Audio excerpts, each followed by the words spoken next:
Hello everyone, and last week Boris Johnson announced the following here in the UK. We must stay alert, control the virus, and save lives. And that means that I can now go way further into London with my daily exercise, and that's why I went with my bike on a Saturday into central London to show you guys how London looks like nowadays.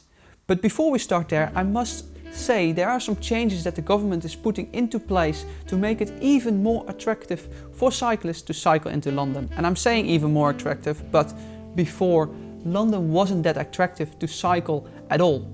It was very dangerous, a lot of cars, and they don't care about cyclists. So at least now, between London Bridge and Shoreditch, between Holborn and Old Street, and between Euston and Waterloo Station, those areas are car-free. Meaning there are only buses, pedestrians and cyclists. So perfect way of cycling. But with no further ado, let's go into London. So the first thing that I noticed on my cycle ride is that it's way quieter with cars.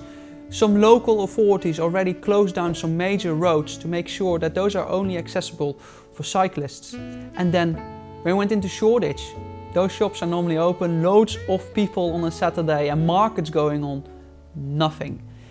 All the restaurants, shops what I passed, all closed. And then entering Old Street, that roundabout is normally chaos. It's a mess and a nightmare to go there on a bike. But now, it's quiet. It's relatively quiet. Still some cars around, but relatively quiet. The street from Old Street to Holborn wasn't car-free yet, so I'm not sure when they are going to implement this.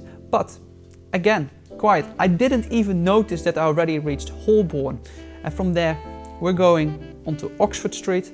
And Oxford Street, well, you know, normally it looks like this, but now it's just so quiet. You reach from Tottenham Road, Oxford Circus, turning into Regent Street, Piccadilly Circus. It's just all deserted. Chinatown, I was there to take a roast duck back home. Even that wasn't possible because on Google Maps, they would say that some shops are open for takeaway, but those shops were closed as well. There wasn't many open. I think there were 2 or 3 restaurants open and they didn't have roast duck, so mission kind of failed. But at least we could go to Leicester Square, Trafalgar Square, and you know, we sometimes talk about essential workers here in London, but essential workers are here also apparently for the Queen's Guard. Those people on horses. The Queen is not even in London nowadays, but they are still at work and standing there. Some tourists trying to take a picture, I guess. And then you enter Westminster, and from there you turn to the Big Ben, which is still under construction and maybe will take even longer now during this virus. And then over to the Thames, where you see the London Eye, and yeah, normally way more cars as usual, and it's also just less cars. The difference gets when you get more to Borough Market. Borough Market is normally very, very busy on a Saturday, and it's still open, it's still relatively busy, but they have a limited amount of people that are allowed to enter the area, and they close down the area, and there are some waiting spots where you have to wait before you can enter the market. London Bridge Station, empty, but the Tower Bridge, man, that's still relatively busy. But normally when I cycle on this path, there would be a traffic jam already from way the beginning before you even enter the Tower Bridge.